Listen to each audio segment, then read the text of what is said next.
Nezačala už náhodou pedagogická rada? Nejde Mike náhodou pozdě? Ahojte, přátelé.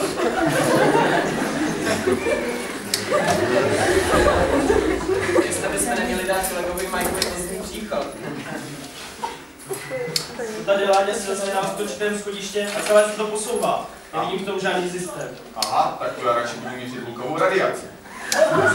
Protože chci obhájit titul svého ředitelstva proti Severu Suzukovi a Paulusi Imobálovi, pustíme si teď můj volební spot. Láďo, pusti to.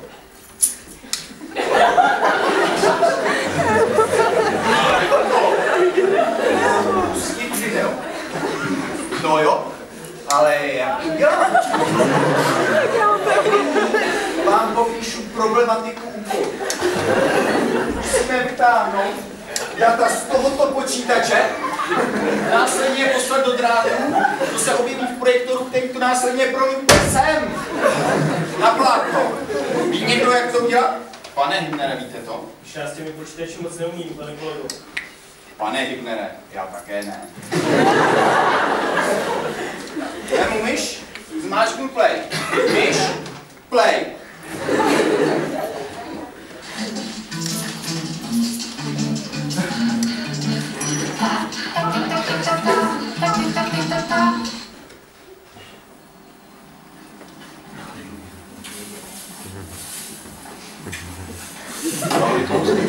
Dobrý den. A koukám, že dneska si vyváží odpad, viď? Ano, dneska přijdou služby města Jihlady. Vážu nám tady svěstný odpad. Ukaž, kolik si to vyprodukoval.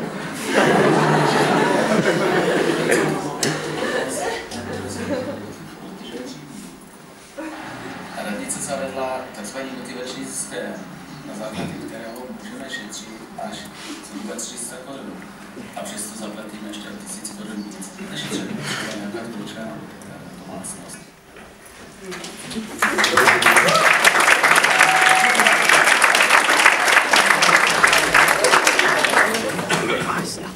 Tak se podíváme na absence. Je tady snad někdo, kdo tady není? Víška, já už jsem to počítala, jsme tady úplně všichni. Tak hlavná věc je, aby tady byli všichni na seznamu. My to budeme dělat jednoduchý. Já vás budu přečíst a vyhlásíte. Eliška Vyhnálková. Tady. Anička Dravecká. Jsem tu, boží.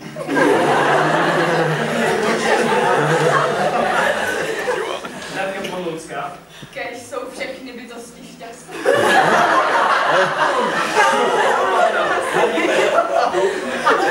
To je špatný reakce na moji odpověď. Kremča, kde je Kremča? Jo, sorry, já tě přehřím. Jedna chyba odpuštěna, Mike. Michal Večera. Tady. Jana Marková. Tady. V neposledné řadě budu poděkovat naší preventistce patologických jevů za pokácení vrby mlátičky, aby už za ní nemohli studenti chodit kouřit. A nebudu dělat s prominutím techtle je nechtle, protože vážení do 15 jenom pusu za uško a domů.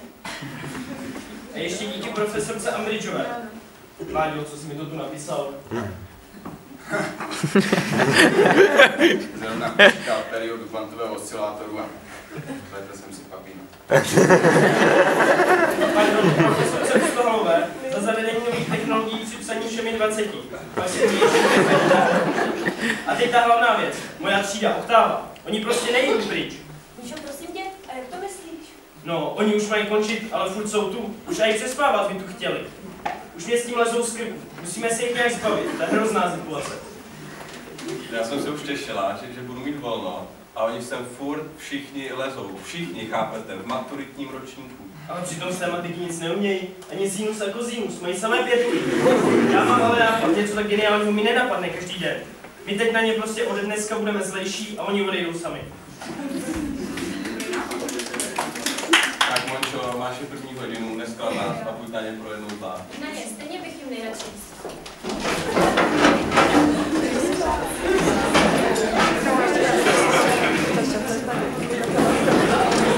Voltekol. Tady se děje koukání na prstíky, přesně zakázán.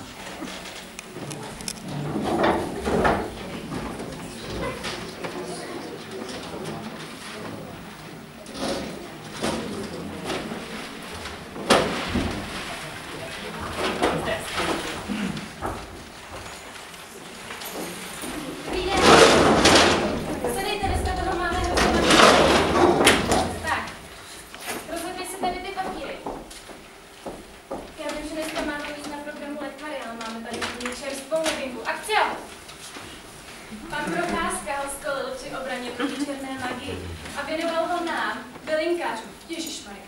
Tak, řekneme si jenom některé základní informace o mozkomoří anatomii. Dávejte pozor. Takže, středová rovina je mediální, paralelní pak je sagitální, kolmá je transverzální a kolmá na obě je frontální. Pak tady máme jako takový další různý směr, já jsem to teď zapomněla. Když si chtěláte zapisovat, když tak si to popište z učebnice, to je úplně jednoduchý, strana 124 chemii. A tak tady máme končetinu a tam máme taky nějaký pojmy, takže proximální a distální, radialis a ulnalis. Ježišimarja! Ty zde budeš maturovat bylinkářství, že ne? V žádném případě. Jsem se lekla. A ne, že mi zase ukradnete, že se mi vrátí jich jenom pár, já to kopíruji. Díky. Tak. Radši příště. Ježišmarja. Pojďme na to.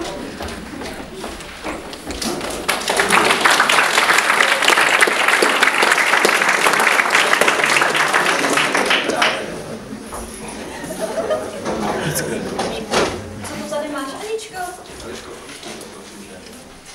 Odhal svá tajemství.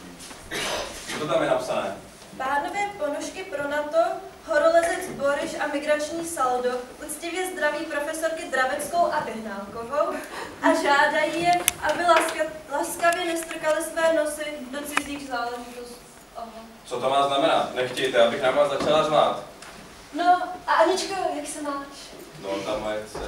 Tak co, Mončo, jak jsi dopadla? Tak co, zdrací a omlévají. Nebojte se, já jsem většinou vždycky hroznej prudič, trochu je spucnu a oni už se tady ani neukážou. Aničko, ty to zvládneš, já to vím. Dobrně.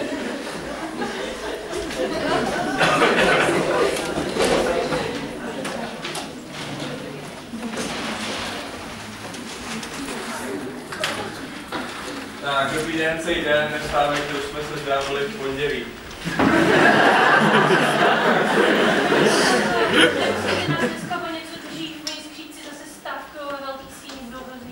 Hele, moc mě neškvěte. Už jsem se dneska ráno pohádala s dcerou. A navíc minule, jak jsem vás pustila, tak si jdu takhle do posilky, posiluju si na tom stroji, když to mi volá suk. Aničko, kde jsi s tou 8A8, měli jste být ve škole. A ježiš, no zrovna jsme to rozpustili a radši jsem to rychle típla. Pojďme, musíme probírat. Krondráv už má dobráno a rybaří na Havaji a Melchert mi zase nespravil interaktivku, tak musíme normálně. Tak, vezmeme si někoho k tabuli. Kdo má málo bodů? Tak, Dané, pojď. Tak, Lenko, pojď. Já jsem Čeka. Ježiš, promiň. No, stejně pojď, co zvládneš.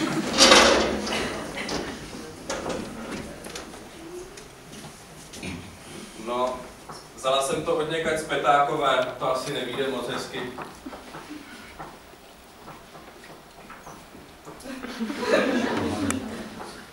Počítej.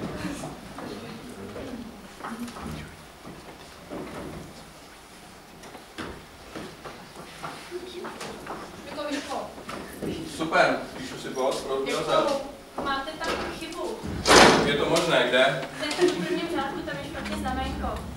A jo.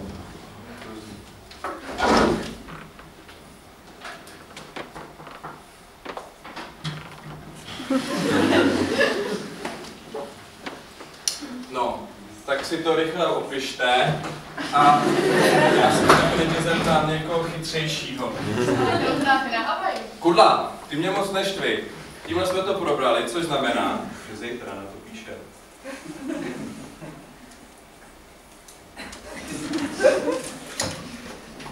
Nascháno.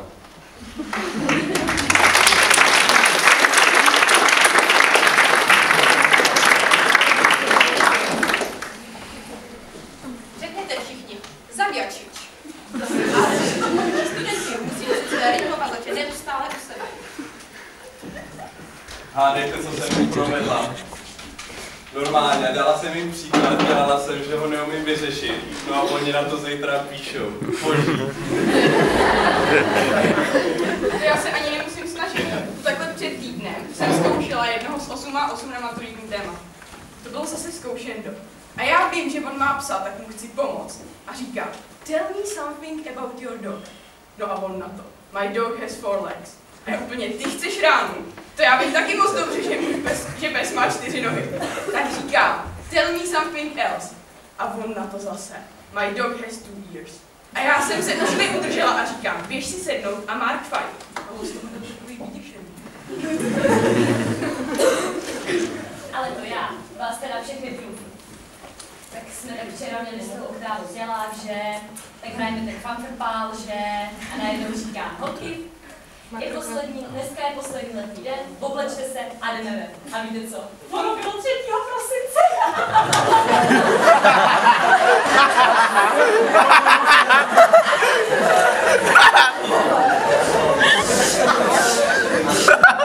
Něco mi říká, že musím jít učit.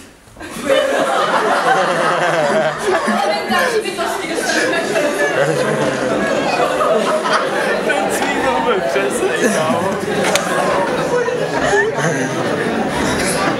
Sám, že jsem připraven ke každé špatnosti.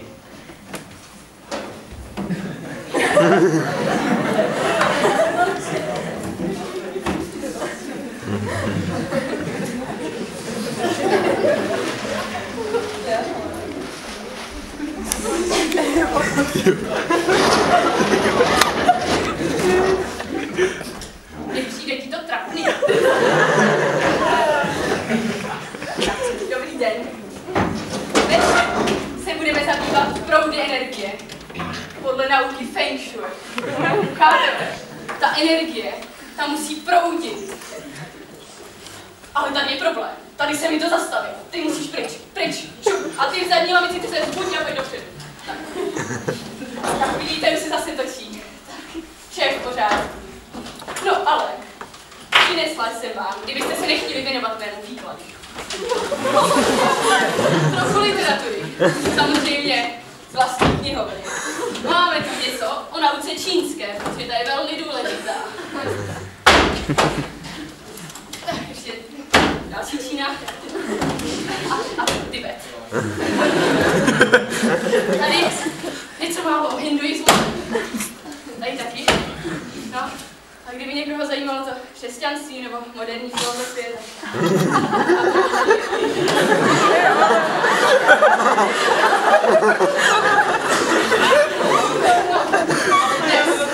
tak se budeme věnovat elementárním bytostem. No, ale mě zajímá váš názor. No, proto jsem tam tak provokativně. No. No já jen, že bych si zašel do na ty největší potřeby. Jo, mám to. No tak ale, ty elementární bytosti, no. Mě zajímá váš názor, proto se na něj ptám, tak? Někdo, no. Můj názor radši ne, to. Tak necháme elementární bytosti být a podíváme se na další jasnovědeckou část. A to je věštění z koule. Musíte otevřít svůj vnitřní zrak a pohledět do své budoucnosti. Proboha, tak dneska radši končíme.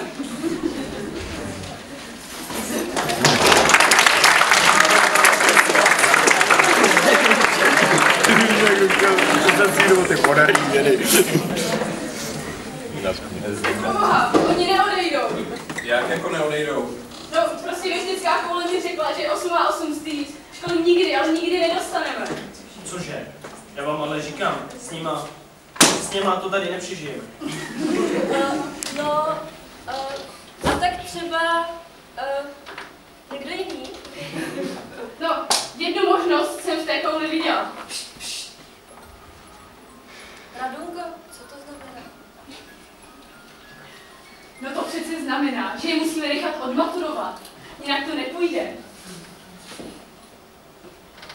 Tak my to budeme dělat jednoduchý. Jdeme do toho. Oni budou odmaturitovat a my budeme spokojení. Vážení jako výchovný zpravodaj, to naprosto schvaluji. Dobrý.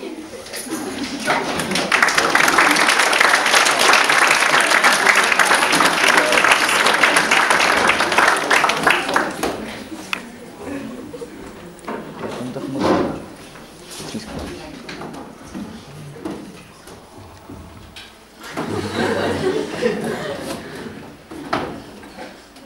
myšlenka ukončena.